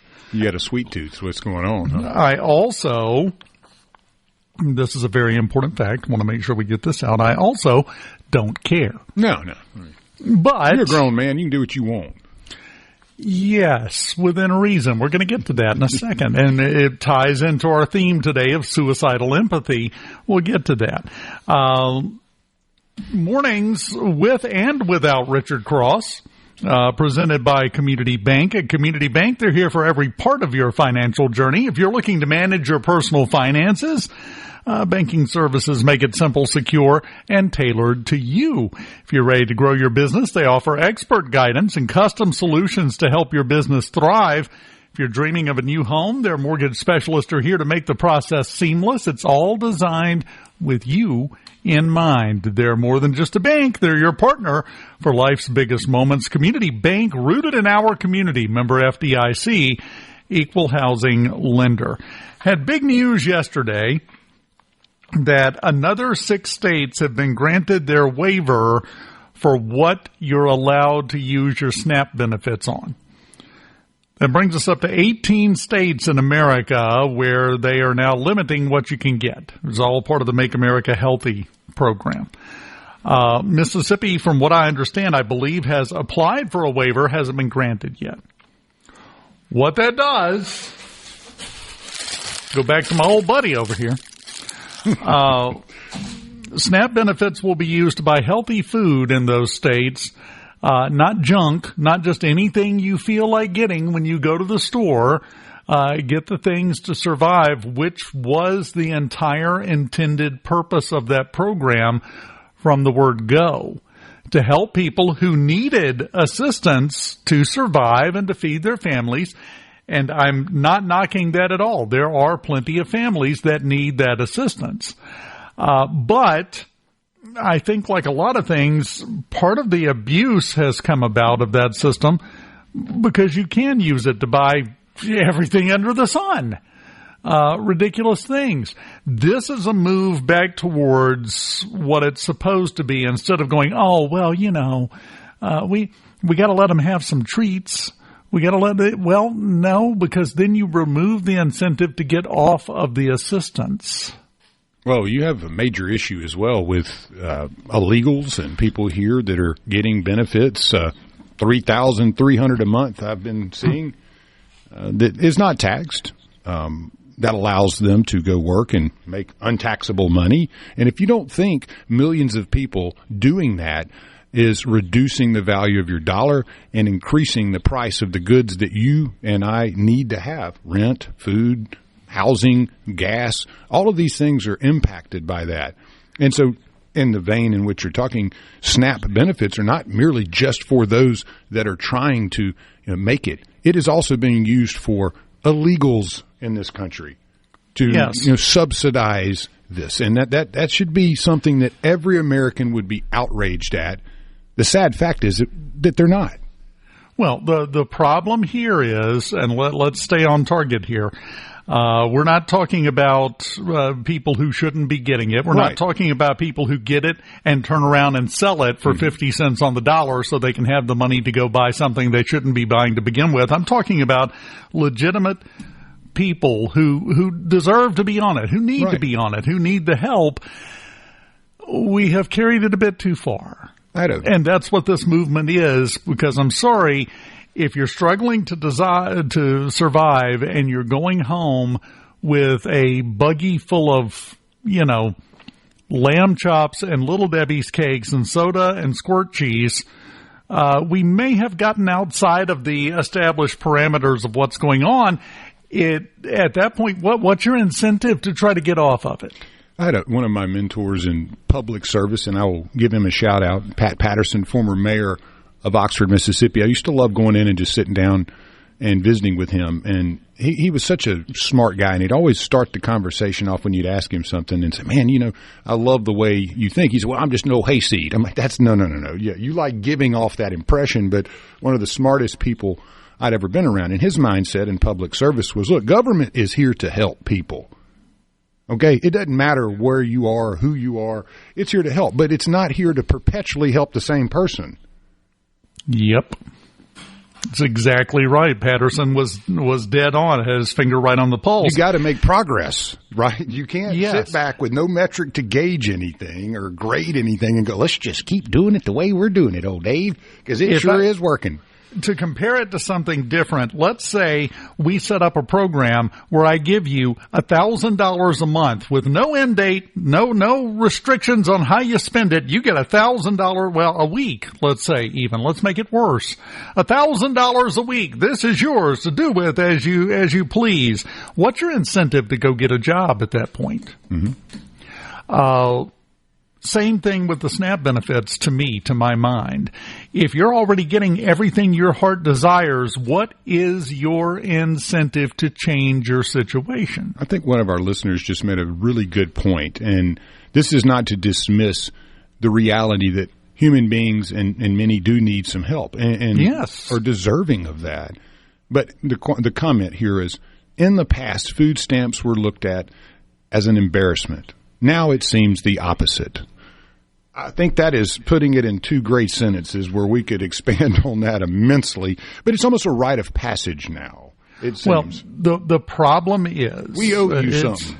It's a multifaceted problem, but that particular statement from the C Spire text line is perfect because it fits into the theme of the show today on Take No Prisoners Friday. Mm-hmm. The fact that the social capital system is broken. Instead of it being something you didn't really want anybody to find out, people brag about. Yeah, it's a rite of passage. I stand in line behind folks every day that likely should not be buying the things that they're buying with the benefits that they're using. And that goes back to what you're saying is I do believe there should be some guardrails there. Yes, and again, don't misunderstand. Coming up at the bottom of the hour, we've got Cass Mobley. Yeah. The interim CEO with the Mississippi Food Network. There are people who need help, who deserve help, who should get our help. You will never convince me otherwise. I have spent far too many hours in my career collecting food and money to help people who needed the help. That should be part of the human condition, helping the people who need it. But when it comes to a government program, it's a slightly different situation to me. Now, having said that, Representative Tim Burchett. You know that name. Did you see him yesterday? He attended Senator John Fetterman's little office Christmas party yesterday. It's on video. Burchett comes walking up, and, I've always kind of liked Burchett, and this put it over the top. Love the guy now. He comes walking up, and he's got I think it's supposed to be a platter, but it looks like a medium-sized pizza pan.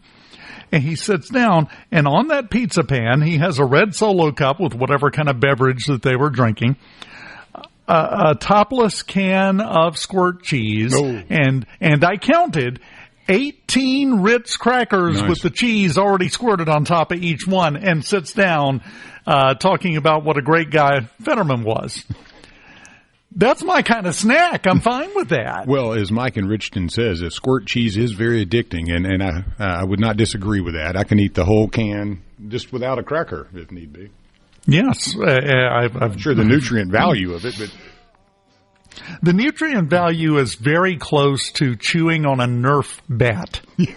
Yeah, the aerosols in there, they got to be good for it, too. Once again, I don't care, but if you're going to spend taxpayer dollars to help somebody out, I'm not really sure we need to go to the level where they go home with, $100 worth of squirt cheese. Well, it's said here as well from the 662, addicts need help, too, but you don't keep giving them drugs to help them. Bingo. There's got to be an incentive to change. There's got to be an incentive to improve. And I don't think you're giving them that if they can just use it on whatever. So 18 states now have that waiver. They're limiting it. More are coming. And eventually you're going to hear whining about that. I'll just be enjoying my Little Debbie's cakes and minding my business. Why? Because I'm working my tail off. And from the Venable Glass Traffic. Since you're up early, you get the news first. Back to Mornings with Richard Cross on SuperTalk Mississippi and the SuperTalk app.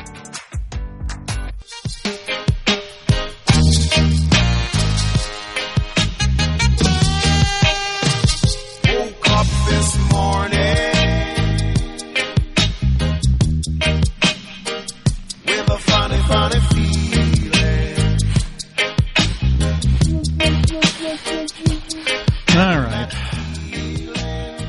have had my federally mandated 10 seconds of Rastafarianism. Yeah, peacing out, baby. Yeah, and scene. I'm done. Welcome back. Mornings on SuperTalk Mississippi. This goes back to something I was talking about earlier when we were discussing Shad White last hour and his tweet about Kamala Harris coming to Jackson. That's my comment, by the way, on that. And I was talking about how we have lost the ability to make fun of people because there are so many other people that immediately rush forward and say, "You're so mean. That's so old. You shouldn't do that." I saw one comment earlier on something along those lines that said, "Well, that's a very Christian thing to say. You don't get to judge what a Christian is. It very specifically says that in the Bible. Shut up." Well, and we again, that overdoing of empathy. I don't believe that Jesus was some guy that just showed up one day and was a Messiah. I mean, he had a life, he learned, and we know as a boy that he got a little upset with the money changing going on and kicked over some tables. And I mean, he did show emotion, and it wasn't always positive and loving. But here's the thing. Why I just don't understand how he could be that way because, he was a carpenter. He had no feelings for the people that made those tables. They put their own time and effort into it and had created those and were proud of them and they were making their living off of them, and he's going to go in there and flip them over and throw them around like they mean nothing. How unchristian-like of Jesus. Yeah. That's the attitude that we get from people. And I'm sorry, you look like a moron when you go down that path. But that has led to a lot of people not being comfortable with humor, the silly stuff, as I hear. Jesse Waters on the 5 yesterday on Fox. We're getting it back slowly. It's a fight because everybody has bought into the liberal mindset of there is no humor in anything. He said, quote, I'm going to read it. "We're blowing up cocaine boats filled with kilos of cocaine, and the Democrats are saying stop. There are drugs there. The Indian congressman that yelled at Kristi Noem, he has eyebrows like caterpillars. You think I haven't noticed those eyebrows? These guys are ridiculous." Not only is it eyebrows, the dude has a horse's tail glued to his head. I'm sorry. Especially in that kind of situation, you can trim your eyebrows. I do that on a regular basis because otherwise it would be 2 caterpillars here. So when it's something you can very easily change and affect, you are opening yourself up to being ridiculed if you make a stupid choice, in my opinion. Well, you just are. There's a lot of talk going on out there that is outrageous. It really is, especially coming from the left. I would have to say I try to stay as in the middle as I can when reading and looking at both sides, but some of the comments out there are just outrageous. You get it from Jasmine Crockett, the Indian guy. I don't even want to try to pronunciate his name. AOC. You also have, obviously, the Somalian. And I mean, it just goes on. The list goes on. And you wonder, who do you represent? I mean, I'd like to know who voted for these people, honestly. Somalians. Yeah. I mean, immigrants. Let's be honest here. Who voted for her? I mean, immigrants. Yeah, so kind of a scheme, it sounds like. Go up to Dearborn, Michigan, and walk around with your eyes open for a few minutes. I've been to Michigan. Trust me, I know about this. That is the largest Muslim population that you'll find in a municipality is in that area because they have all come in and they have stayed. And we like immigrants. Come on in legally. Exactly. Bring it on in. Well, there is Muslim prayer being played out over the streets. I mean, you can't put a Christian a nativity scene at the White House. And why can you play Muslim prayer music over the town? I mean, it is. I'll tell you why. Suicidal empathy. It's the theme of today's show for a reason, because it is running rampant everywhere, and we haven't really directly dealt with it. We talk about the problem kind of nibble around the edges of it. We complain about the results of it, but we're not actually attacking the disease. We just keep complaining about the symptoms. Do you believe we have to attack the disease? Do you believe it is a carryover from, 2019, 2020, where the cancel effect was so strong and so many people were worried about losing everything because they posted something that may be insensitive or wasn't exactly perfect? Do you think we have a carryover effect from that? Do you think you run through that? Then when the grandfather clock hits 12, does it end? Or how does it end, Dave? We are currently in the middle of fighting our way back out of the morass we managed to allow ourselves to be led into by the left, the radical left. Cancel culture was exactly what I'm talking about. Suicidal empathy. How dare you say something that might hurt someone else's feelings? I'm sorry, by the way. I hear this term all the time. I do not and never shall understand the concept of cyberbullying. You can turn the computer off. Sure, yeah. It's one thing if you got somebody in your face, but somebody said something you didn't like and hurt your feelings on your social medias, but turn it off. Yeah. This is not that difficult. But we allowed ourselves to be led into a position where no one can say anything that might possibly offend someone, and now we're slowly fighting our way back out of that. It's going to take time. It's going to be quite a little while, and I don't know that it'll ever go away completely, but it's becoming less dominant with every day that goes by.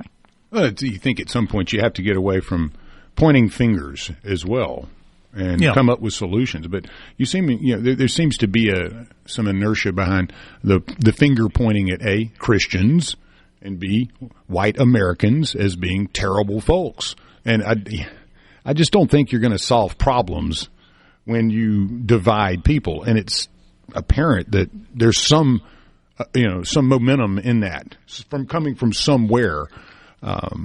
I do not believe Donald Trump is the divisive element people believe that he is. I think there's more of an undercurrent. It's coming from somewhere, but the finger pointing and the hatred and the Nazi name calling and all these things, they will have an impact at some point. And I do believe that people will get tired of being pointed at. Yes, there is a breaking point where finally everyone is panicked out. Mm-hmm. They're angered out. And you just go and walk away. That'll bring its own set of problems, but we'll deal with those when they get here.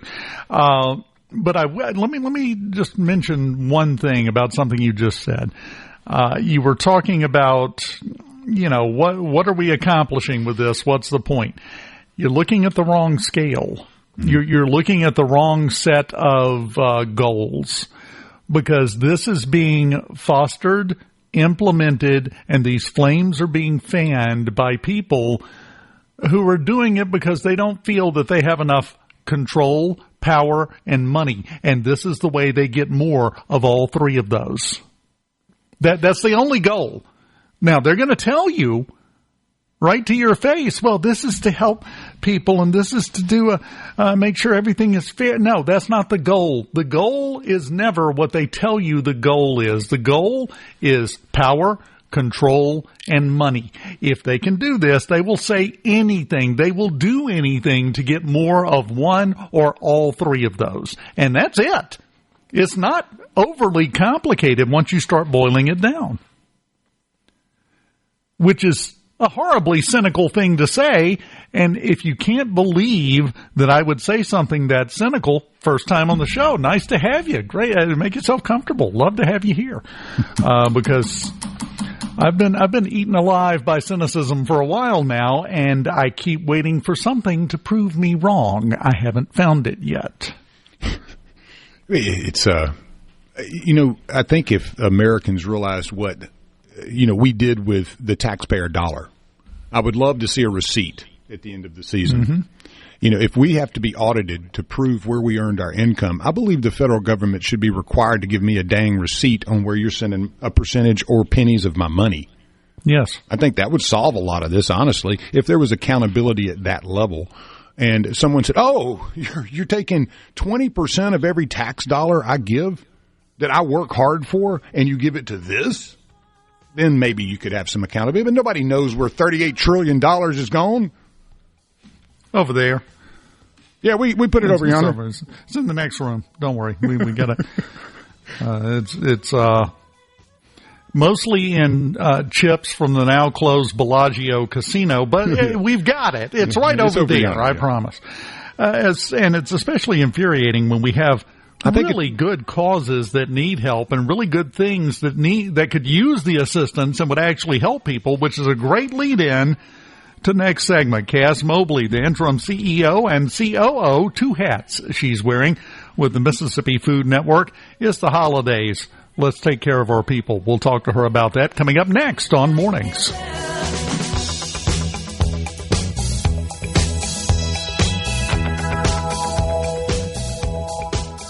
From the Seabrook Dock, stay ahead of the curve on SuperTalk Mississippi and the SuperTalk app.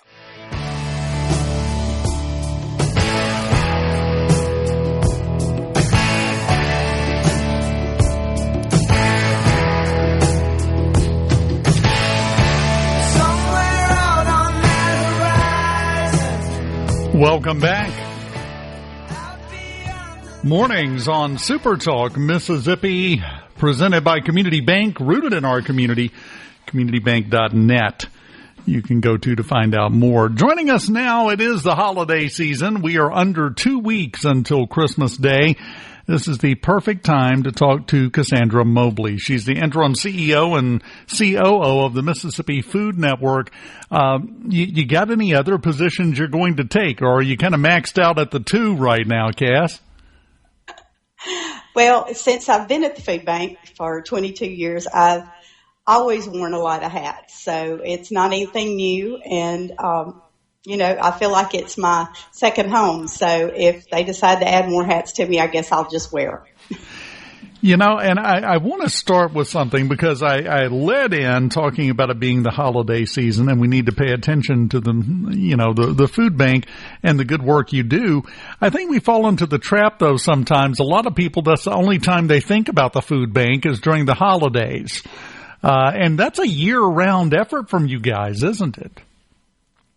It is a year-round effort, and you're right about that. But I will have to say that we get a lot of support. Mississippi, I think, gets a bad rap sometimes for being at the bottom of the list and, not having all the things and things like that. But we're probably the most generous state. I feel like, it's people just come through when we need them for sure. But yes, we serve people 365 days a year. We'll be right back at it right after the holidays. But the holidays are a time where people, I think, have an opportunity to think about other families and other people besides themselves and how blessed they are. So why not pass some of the blessing on to others? And that's just part of it. I think it's great that it happens that way. We serve 56 counties, which is 60% of the state. And we have about 400 partners that we partner with throughout our 56 counties because we couldn't do it without them. And it's churches and nonprofits. Most of them are churches.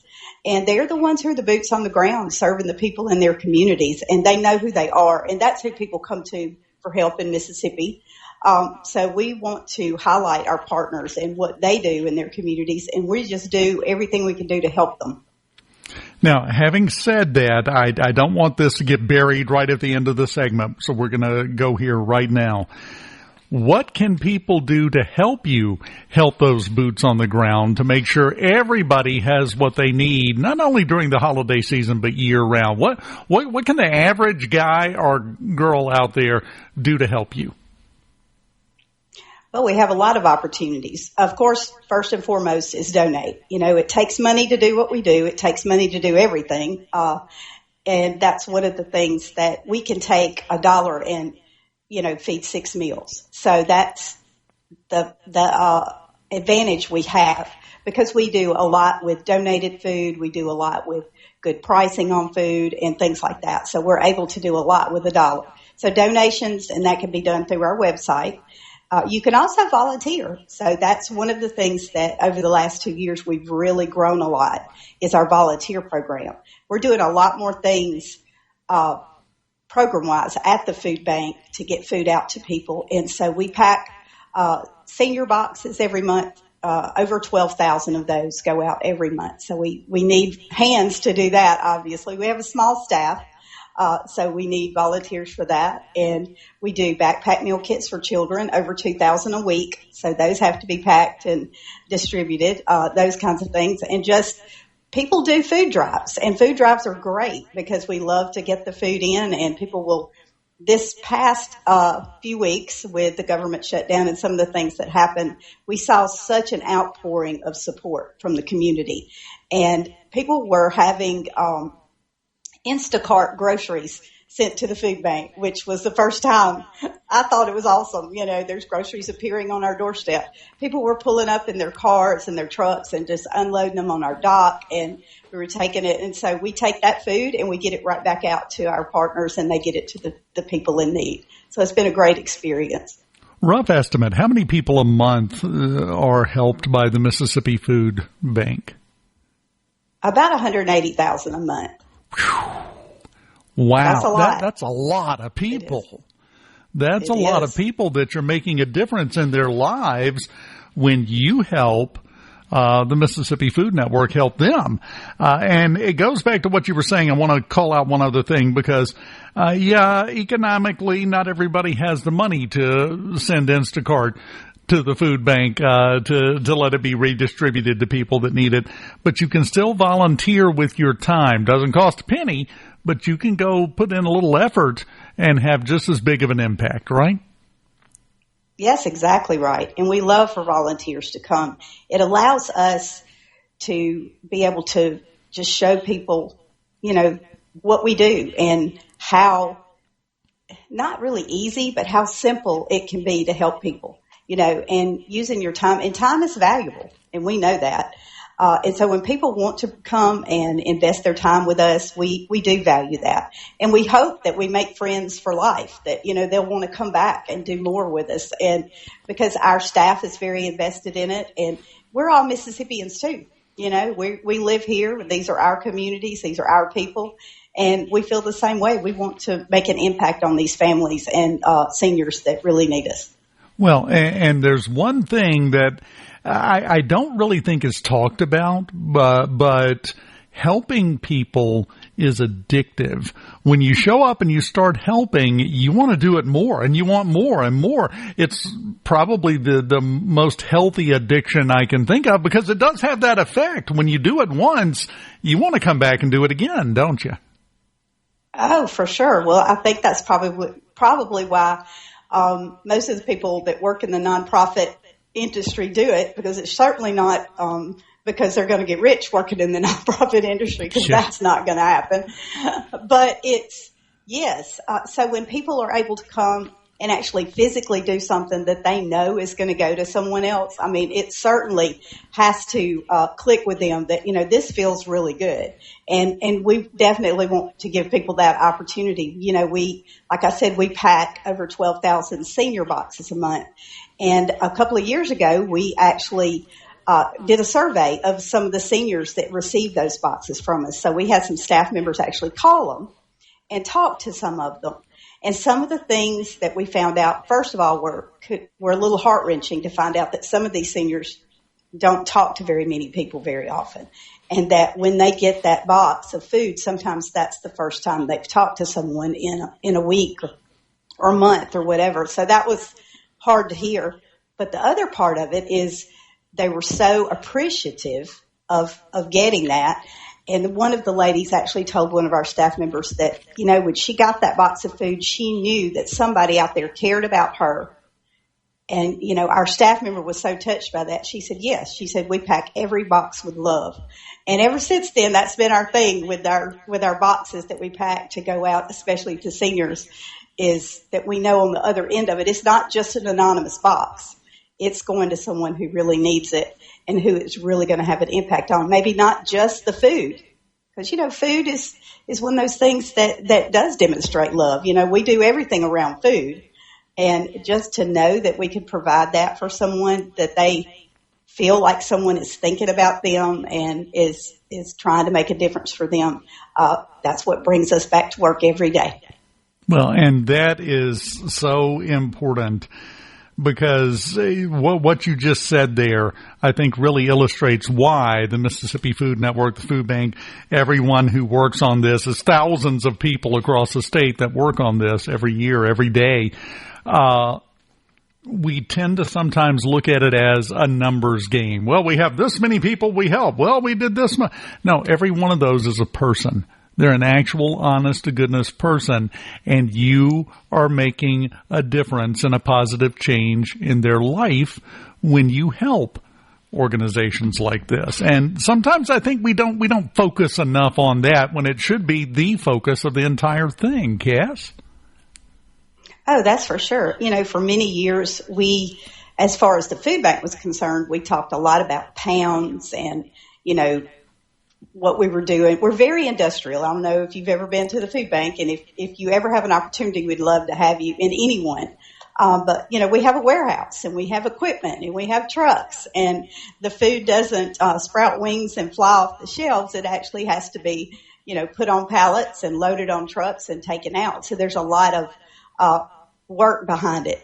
And even when it gets to the food pantries and the kitchens that are serving the meals, it's a lot of logistical, physical work that has to go into doing that. And people do it, and they do it willingly, and they do it with a smile on their face because of exactly what you said. They are impacting people daily with what they're doing. We would like to, know that everything we do every day, there's going to be a family that's going to have food on their table that night because of the efforts that we put in. And, we do direct service, too. We do what we call mobile pantries. So we go out into underserved communities and actually do some direct service. We don't do as much of that as a lot of food banks do, just because we don't have all the things for that, a lot of trucks or whatever. But when we do that, it allows us. We're up against the break. We're about out of time, but I want you to give your website if people would like to help out. How do they get a hold of you? Yes, it's msfoodnet.org. That is our website. And if that doesn't work for you, you can always call. We have our front office main line. From the Venable Glass Trap. Things with Richard Cross on SuperTalk Mississippi and the SuperTalk app.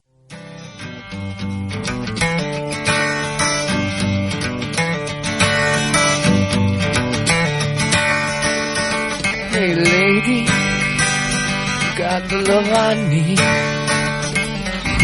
Baby, more than enough. Oh, darling, darling, darling, walk a while with me. Oh, you got so much, so much. Welcome back. SuperTalk Mississippi mornings. Dave Hughes here. I don't know if you heard this week, Lance, Australia put in their ban on social media for people under 16 years old. They're touting it as a great thing. It's fine as far as it goes, but I'm going to go back to something you've heard me say a million times. Please explain to me, give me the example of any ban that has ever actually worked. Prohibition, yeah, that worked great. Worked fantastic. The war on drugs. Yeah, that's a good one. Run down everything that's illegal. Well, it's gone because it's banned now. No, it does. Nothing ever works that way, but we keep doing the same thing. Within hours of the ban going into effect, they are a lot of places. Instagram, I know, is using thing where they actually look at your face. Okay? Within hours, kids 13, 14 years old were making posts on the Australian Prime Minister's account saying, still here. It didn't work. You know how they're getting around it? And this is such a commentary on where the world is right now. When they got on the camera, they've revealed this, to get past it and show that they were an adult, just them. You can tell by looking at them, they're young, but when the camera came on, they frowned. And And the AI said, well, that's obviously an adult. They're not happy. Well, you did see, I mean, it must have been, you'll see every blue moon, AI will generate what they believe people from each state look like. Yes. And everybody looks so haggard and wore out and all that. Mm-hmm. So, yeah, I can only imagine the cheating that's going to go on with that. No, it's going to continue. We've discussed it here. Again, bans never have the effect. We seem to continuously tell ourselves the story that they're going to have. Mm-hmm. Ever. Because, again, we were talking about last hour that President Trump is discussing rescheduling marijuana down to a Schedule 2 from a Schedule 1. Well, that's a good thing because maybe finally people will be using marijuana again because it's been banned for a long time, 100 years. Well, we did have the war on poverty, too. And it's gone. Yeah, well, 13% of our population lives in poverty, but we have plenty of money to, send all over the world to help everybody have LGBT rights and to import people that hate this country, like a lot of Somalians. And, so, yeah, with 13% of the population living in poverty, the war on poverty, boy, it took off, didn't it? Giving everybody EBT cards and free stuff, that seems to solve the whole problem. Never trust anyone who explains to you how they have the perfect way to make a problem completely go away. Mm-hmm. Yeah, they got the angle on it, right? Name any problem we've ever eliminated. Now, name every problem we've been told we were eliminating, but it made somebody else rich. Yeah, well, that's the way it works. And that seems like you get a lot of that on the YouTube advertisements, too. Like I was telling you a few weeks ago, there's always somebody that's figured it out. No one else. Some nobody, some yoga instructor, some dude over here has figured it out. When no one in the history of mankind ever figured it out, that's a scheme. That is a scam. No one ever figures anything out for real that hadn't already been figured out most of the time. And don't think AI ain't going to solve it either, brother. Even then, it's not figured out. I mean, we're less than 1,000 years away from a guy being put to death because he was crazy enough to suggest that the Earth went around the sun, not the other way. Mm-hmm. Think about if Guglielmo Marconi had existed back in Galileo's time. That guy would have been run out of town in 2 minutes. I mean, with all the stuff and things that he came up with. But, yeah, you're right. I mean, running people off because you don't believe in what they believe in, You have to remember this. You have to remember perspective on these kind of things. I just referenced, Galileo and people being put to death for suggesting what we now know is just a commonly accepted fact. That's just the way it is. But back then, it was just, that's the stupidest thing I've ever heard. That's horrible. That's harmful to us. In 500 years, a lot of the stuff you believe right now is going to be looked at the same way. Mm-hmm. Precisely. Every generation thinks they are the pinnacle of society and have everything finally figured out. And so far, we have a perfect unbroken streak of every generation being catastrophically, hilariously, embarrassingly wrong about that. And until we get back to the mindset of being able to take a long enough view to realize that, again, in 500 years, you're going to look stupid for what you think now, we're not going to advance any further. We're going to be stuck right where we're at. I think we blew through 3 hours today pretty quickly, huh? Yes, we did. And we have done our best to spread light and love and happiness. It is a Friday, right? It's a Friday in the Christmas season. That doesn't make it better, actually. You better be eating some zebra cakes when you get out of here. I saved this one. Dirty secret. I'm holding up this one zebra cake. This is the one that was left out of the 2 packs I brought that I went through before we went on the air. Enjoy. They'll be gone for long, and you're going to have to go buy another box. I've got a box and a half left. That ain't going to last. We got 2 boxes yesterday, so I'm pacing myself. I'm doing well. Lance, buddy, you have a wonderful day and a fantastic weekend. You as well, my bro. And we'll do it again next week. A SuperTalk Mississippi media production.